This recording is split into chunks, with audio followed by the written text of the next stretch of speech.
Hey, what's up, Dean? Sear Performance. Down at the shop, getting ready to start on a quick project. Should be quick. New customer, new friend, DJ. He's got a 72 Cutlass. It's got some clear coat issues, but he's already been talking with the painter across from me, and he's gonna get this all sorted out once all the mechanical work is done. Um, But it's a pretty cool car. It's in really good shape. He's got all the parts and pieces for it and everything. Um, but he really likes the car and he wants to make it a little better. He had the bench seat and the rear seat redone in it. Um, the gauge cluster, nothing works on it. But those are things that you can buy and get done. He's got vintage air that does work on it. This was kind of the first time I seen the car. I kind of peeked at it the other day, but I didn't look under the hood or anything. I do know it is a big block. Oy, oy, oy, old heavy hoods. So it is a big block Chevy. I think it's like a 454, but there's nothing done to it. And then, for me, when I start to look at it, I have no idea like where this AC bracket came from, um, who did it, but it's just scary as hell. That it's like a half-inch plate with some 3/8 plate going down. I mean, it's definitely a sturdy bracket. It's just like a serpentine idler pulley off of another half-inch plate.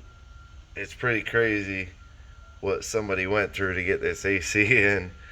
Um, and I don't really think you have to go through all of that. Pretty sure they make decent brackets for them. Then you come over and typical pile of wiring,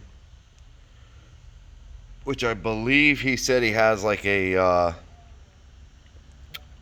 painless harness that they had redone. I mean, it looks like at one point somebody had redone the wiring. Um, he said it was a kit, like a painless kit. Um, so I'm not really sure. I haven't looked at that. But what I am looking at is radiator's not quite mounted right. It's a nice aluminum radiator, no shroud, typical. Um, but everything is here. Um, I mean, it's a clean car for the most part. My plan today is to get the motor out, figure out this pile of crap. It looks like most of it's like the electric fan, thermostat wiring, and then there's the relay. So it looks like somebody just threw it in just to get it in there. Not really sure. Didn't mount the condenser. They used the old zippy ties to hold the condenser in, so that's cool. Then there's another fan on the front of the condenser. How many fans do you need? Then there is a transmission cooler that's thrown in there. That's all got to go. And what we got is it's a 6-liter 2005 6-liter and 4L80. And I already changed a bunch of stuff on it, cleaned it. Wasn't that dirty from the guy that I got it from. It wasn't actually that dirty to begin with. There's a few, little things which I have, like a new rail that plucked out when he pulled the motor.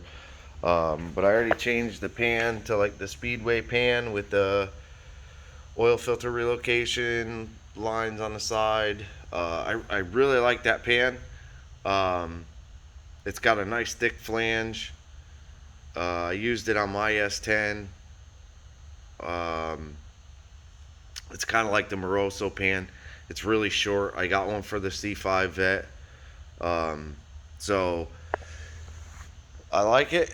Hopefully it works. Should work. But I also took like an F-body water pump and put it on there. I just think they're cleaner rather than having the truck style where the upper neck comes out of here, like this one.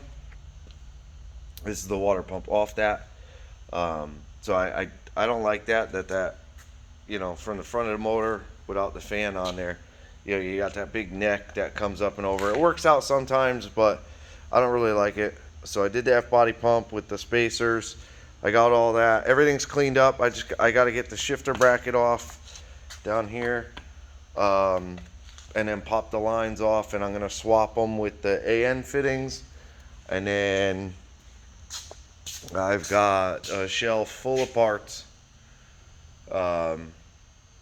There's like shorty headers in that box, those two boxes right there. There's a bunch of fuel line stuff over there. Everything is over there for the major components. There's motor mounts over there. Everything. I pre-ordered like as much stuff as I could.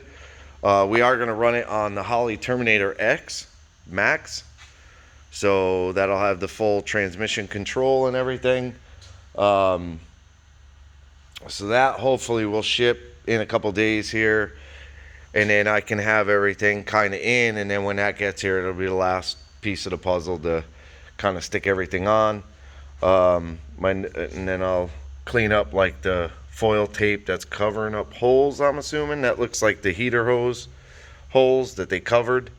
I'll do that, and then there's a big hole there, which on this car I wouldn't know exactly what that's for, but it is a big hole. And then there's another big hole with the AC going in, so I'm not really sure. But that hole there, that one, I will most likely use for the Terminator X. I'll get a grommet for it, and I'll use that one for the Terminator X. It's right at the back of the motor, right where it needs to be. It's kind of a nice little thing. So yeah, I'll start the car up real quick, and we'll kind of last hurrah, hear it running. Should start.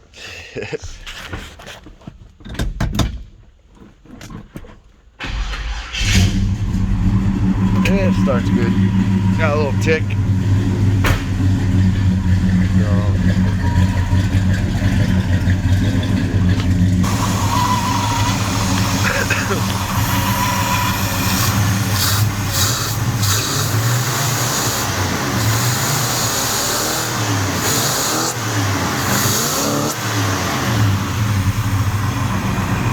It definitely doesn't run that good. I mean, it runs okay, but it ain't that good. Finger in the way. See if we can set the phone up somewhere, kind of get a little exhaust note to it. Trying to do this. Hey, babe.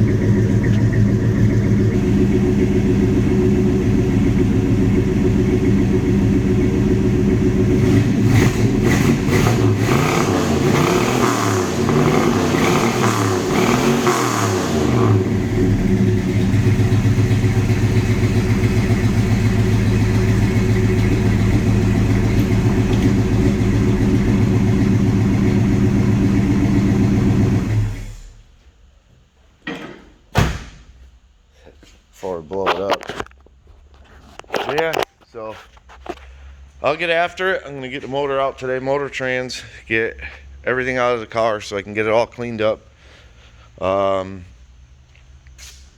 and get it ready for its new LS. For now, do me a favor, like, subscribe, leave a comment. Appreciate it. Have a good day. We'll get back with you on the next video.